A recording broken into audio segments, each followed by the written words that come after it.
Hey there! Welcome to today's video where we'll tackle a common problem that many developers face. The issue we're diving into involves the injection of multiple instances of a navigation service in your application. This can lead to unexpected behavior and tricky bugs that are challenging to debug. So, let's break it down and understand how we can solve this problem effectively. In the solution provided, it's crucial to note that the navigation service is decorated with providedIn root, meaning it's created at the root level of the application. However, if the menu component also provides a new instance of the service through the provider's array, it can cause conflicts.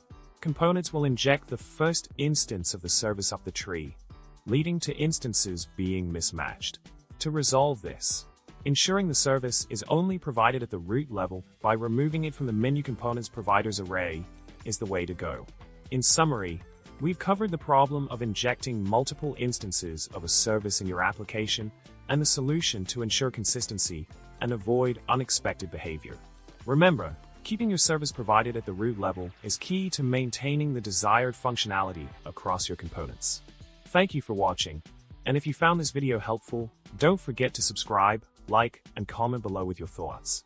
Stay tuned for more coding tips and tricks, and as always, happy coding!